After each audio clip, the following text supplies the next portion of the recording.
Shalom and welcome to the Malibu Jewish Center and Synagogue's Challenging Torah, our weekly exploration of the Torah portion. This week is Emor, which begins, Speak to the priests.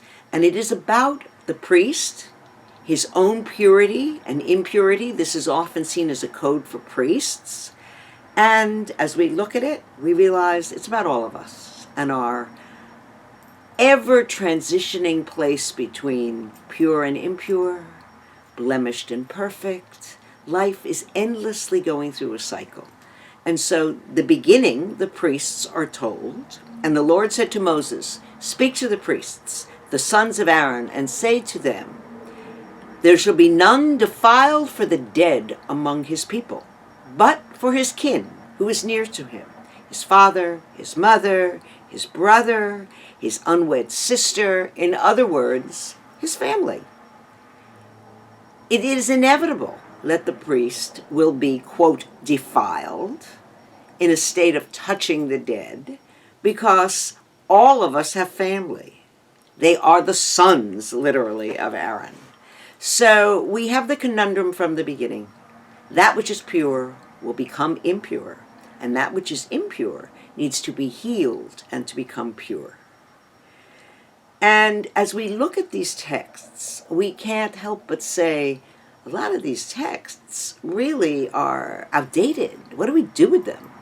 For instance, the daughter of a priest, if she should be a harlot, she needs to be burned with fire. That sounds a little scary. Although we do look at what happens with daughters sold into slavery, I have to point out, in the year 2015. This is a problem that didn't really go away. The problem of that death and decay is inevitable. And so no matter how many facelifts, no matter how much Botox, it will sag, it will decay, it will die. We just do the best we can. But built into the system is a flaw. And it is working with that flaw that brings us to healing. Sometimes the texts themselves are flawed, and it is our job to heal those texts. It is through the blemishes in the text that we come to the place of greater understanding. So, for instance, we get an eye for an eye in this Torah portion, a tooth for a tooth. The world would be, as pointed out, blind and toothless if we continue down that path. The fundamental, this is what the Torah says, is not how Judaism works. We're a dynamic religion. We are those who take the texts and reinterpret and make them relevant for our times. And so at the end of the Torah portion, it says, "Stone the blasphemer." Well, we say that's so out of date, but what do we do to people? Charlie Hebdo, we are all Charlie. This was a moment of a fundamentalist group stoning the blasphemer. On the other hand, we have the reaction to that, where Muslims in America are in danger of being stoned today. We never quite lose that place of fundamentalism, and we are always struggling to repair it. Where it becomes really obvious that we have to restore the text are the texts that are what we call the blemished priest. And so it begins, "Speak to Aaron, saying, whoever is of your seed in their generations, who has any blemish, let him not approach to offer the food of his God.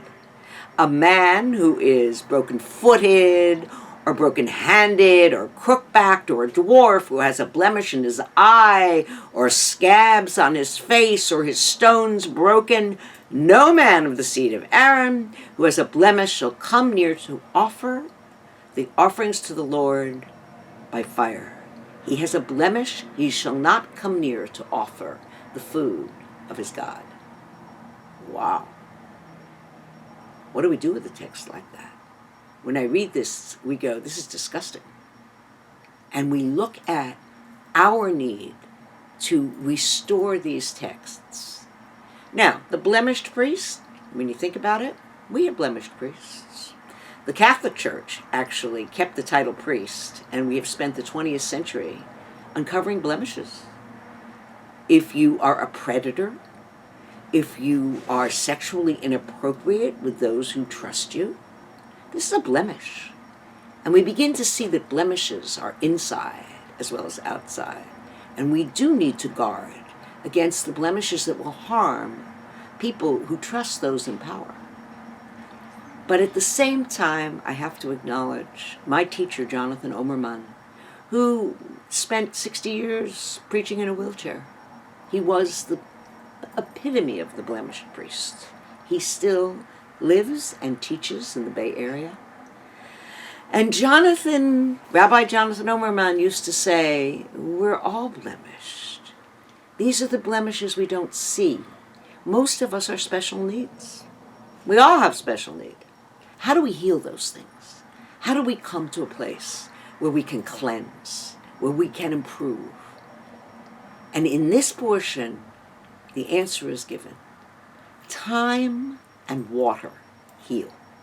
And so the statement is, the soul who has touched any such thing as in a corpse or a dead body shall be unclean until evening, ad arev.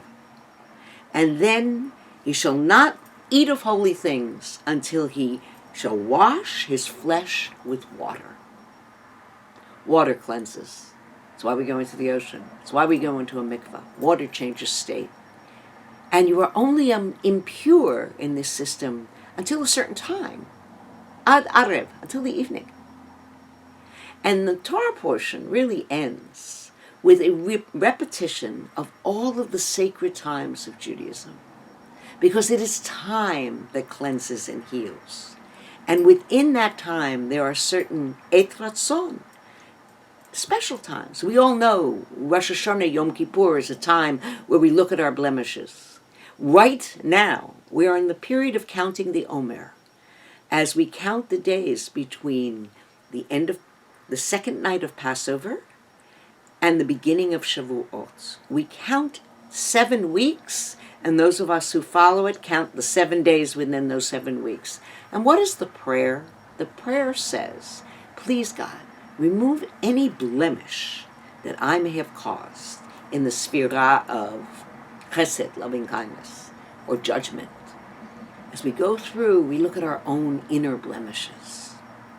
We're given special times when we're asked to pay attention, to cleanse. It is a constant process of death and renewal, blemish and healing, blemish and healing. May we be healed in this Shabbat as we enter the end of our Emor period. Shabbat Shalom.